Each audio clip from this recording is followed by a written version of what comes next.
Welcome to my channel, Digital Transformation and Reform. I'm glad to be back and I'm glad to have you all with me. Our last segment was on addiction in our youth. And I just want to add a little bit more onto that before we go into segment 4. So, I left off telling you all a little bit about what causes addiction in anyone, but, in adults, youth, but these segments are targeted on our youth because we are youth before we are adult. So when you catch it early, then it makes for a better life as an adult. So as far as addiction, I don't know if I think I did hit on these points. However, I want you all to know that I was an addict. I was an addict to drugs. I also was an addict to shoplifting. I have a son who is an addict, and I have a son who is an alcoholic. Unfortunately, both my sons and I have been incarcerated. Addiction runs deep in my family. Alcoholism, drug addiction, it runs deep in my family. So I wanted to say that to let you all know, I'm just not here talking. I'm talking experience, and I'm telling you all my experience and what made me become a better me. So I just wanted to let you all know that everything that I'm talking about is from experience, not textbook, but from experience. So segment 4 is going to be on incarceration in our youth. And, well,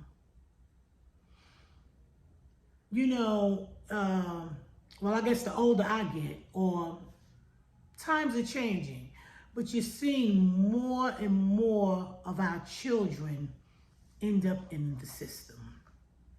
And it starts at a very early age. Sometimes you will see 10-year-olds, 9-year-olds, 12-year-olds in there for killing someone, So it starts early. So what I want to say about that is, in my opinion and in my experience, I believe the incarceration in our youth stems from no guidance, lack of attention. They're seeking attention, looking for acceptance. They want to fit in, and looking for validation. They want to feel like, they're important or they have status. And I can remember not the first time I was arrested, but the first time that I was locked up and had to serve time. I was 16 years old, and I was locked up in Nassau County. So 16, you were considered a juvenile in New York, Nassau County. And they had, the juveniles were separate. I think they had about 5 cells for juveniles. And on the other side of the steel door was the medical tier. Now, the medical tier is where you were suicidal. So it was basically an area that had to be watched, pretty much, So I can remember being back there for about 3 months, all by myself. Nobody to talk to, just by myself. And at the age of 16, you're not really mature, so I'm not thinking of embetterment of self. I'm still in the Willy Bobo, you know, I'm still in immature status, basically. But they used to have, they called them trustees. They used to have to come around and sweep and mop the guard walk. So I remember, you know, it was this one girl, she would always, when she would come and do the chore, she would always talk to me. And one day she said to me, she was like, won't you, you know, say you're going to kill yourself and they'll move you, you know, to the medical tier. So I'm like, what? So that was the thing. And, you know, me being 16, I didn't know. That was the thing. You get arrested in Nassau County, and everybody played the medical tier. That's where it was popping on the medical tier. They had cigarettes, drugs. The medical tier is where you wanted to be back then. Anyway, to make a long story short, that's where I felt like I fit in. You know, I felt like I was amongst people of status. You know, you had shoplifters, you had jostlers, robbers, all kind of criminals, you know, and here I go, thinking that this is where I need to be fitting in.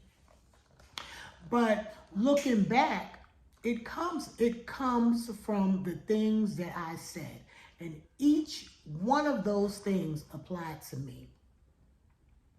There was no guidance. You know, my grandmother had died, and basically I was doing me. I was on my own. I was in the street, living my life, making my own decisions.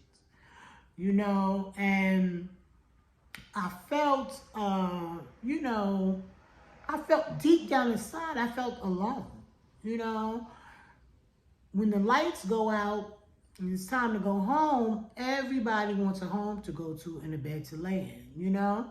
So deep down, I felt alone, you know? I lacked attention, and I wanted status, you know? I wanted to be accepted. So, you know how they say, get in where you fit in? And that's what I did, you know? I started hanging with people who were committing crime. And that's what I started doing, you know. I started shoplifting, and back then it was nothing like today. Back then it was fairly easy. And when I tell you, that's how I made my living. That's how the people that I considered my friends made their living, you know. And not to brag or boast, but we were some of the best that ever done it. And back then, that's what was up. Now, looking back, that was a waste of time. I was on this track for a very, very long time. 7 or 8 years. 7 or 8 years of my life. You know, so when, I don't know what's average, because everybody's average is different. But for the most part, you know, you're raising children.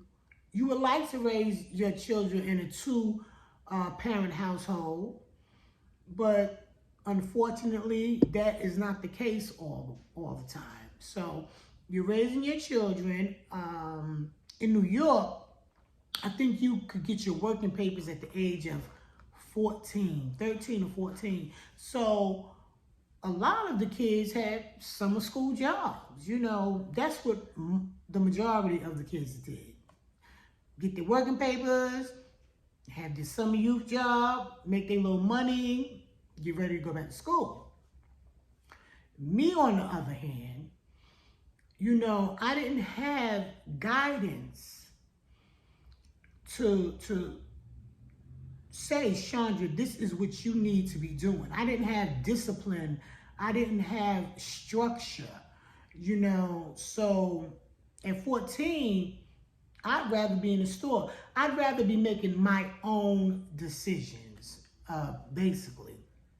But you know, at that age, when you're coming from a structured family, or when you're coming from a family who instills these things in you, when you're coming from a family that lets you know the importance of going to school, the importance of getting a job at an early age, the importance of not committing crime and staying out of the system. You know, I didn't have any of that. So summer youth wasn't it for me. So I did what I did for as long as I did. And I have to say that was traumatizing as well. You know, now I'll go in a store and I'm scared to death that everybody's watching me because I just think that I have that look. It's crazy, but the mind is very powerful. So I'm saying that to say, when you're raising children, it's important to instill those things in them. It's important to take the time to let them know how important it is to go to school. But not only go to school, get good grades, you know, get good grades. It's important to let them know from an early age, well, you're 13, you're 14, let's go get a job. You know, it's important to let them know at 14, opening a bank account.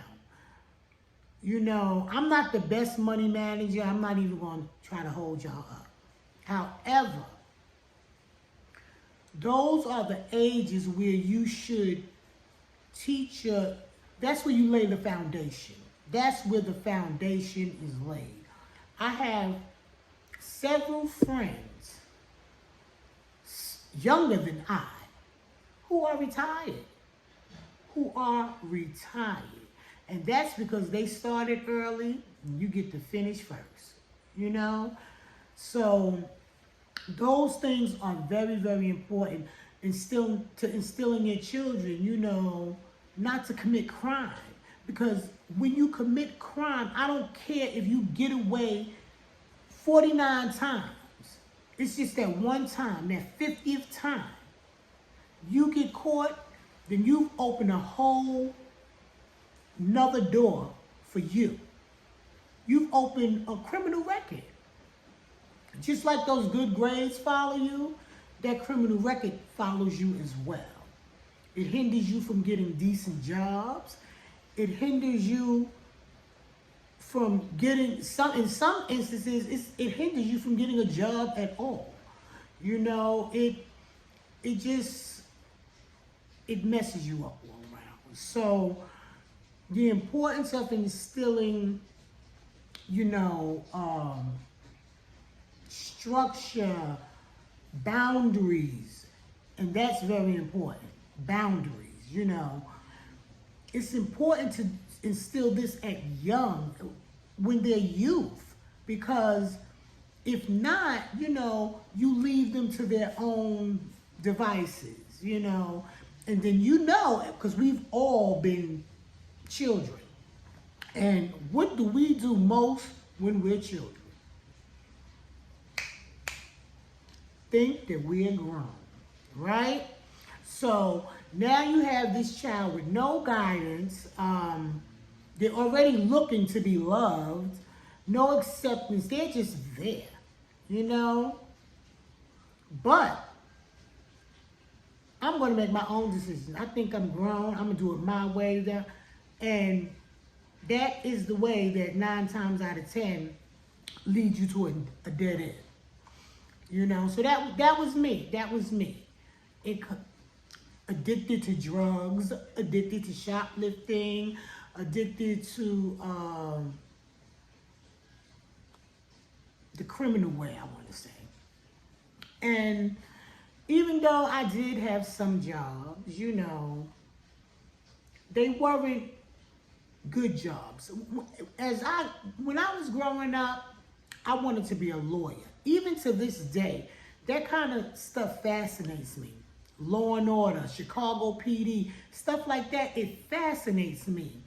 And I believe that if the right things were instilled in me as youth, then I would have been a lawyer. Because those are, that kind of thing I love.